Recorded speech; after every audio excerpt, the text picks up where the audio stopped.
What is going on, everyone? Look, we knew the Houston Texans were not done making moves. Nick Caserio continues to build this roster. He just invested into the O-line, and he just invested into his franchise quarterback, C.J. Stroud. Yesterday, the Houston Texans, they gave Shaq Mason a 3-year extension. We're going to break that down next. But before we do that, welcome everyone to the 713 Houston Sportcast. I am your host, Ruben Calvillo. I drop daily Houston Texans content. Follow me on Twitter at 713HSP, and on Instagram just type in 713 Houston Sports. Now I have the tweet here from Mr. Aaron Wilson at Aaron Wilson _ NFL.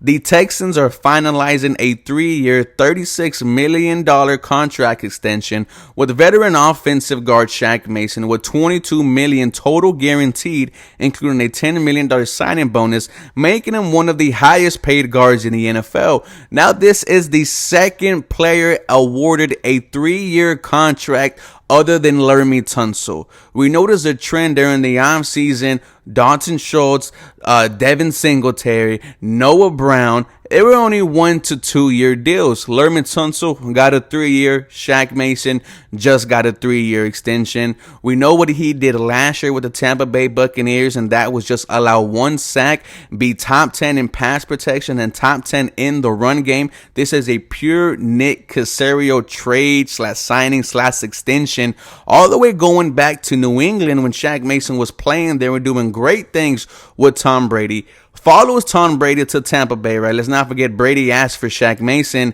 Then the retirement happens, and even Shaq Mason said it himself.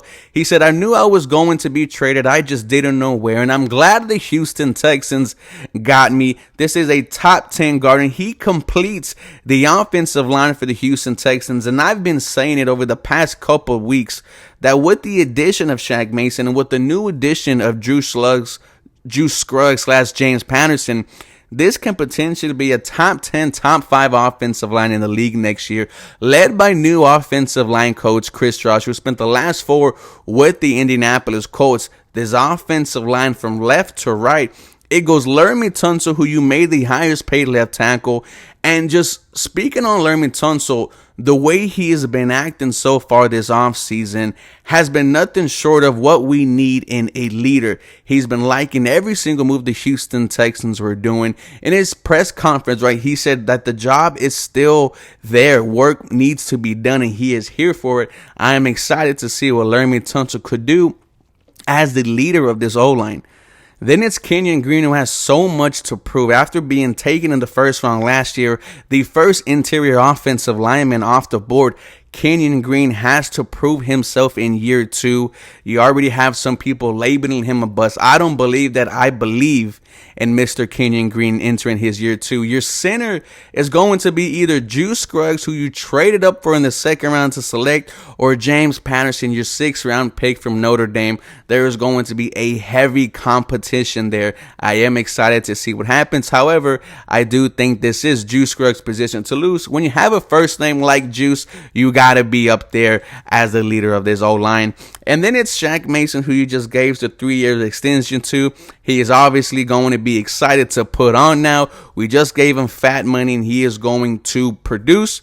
And then to end it all, Titus Howard. I hope we are in conversations about extending him. This is a contract year for Titus Howard. He finally found a home at right tackle after being moved throughout his first 4 years all over the offensive line. I am excited to see what Titus Howard does. But overall, shout out to the Houston Texans for solidifying their offensive line for pretty much the next 4 to 5 years. I am excited for it. Let me know what you think about the Shaq Mason extension. Go Texans. Have a very blessed day.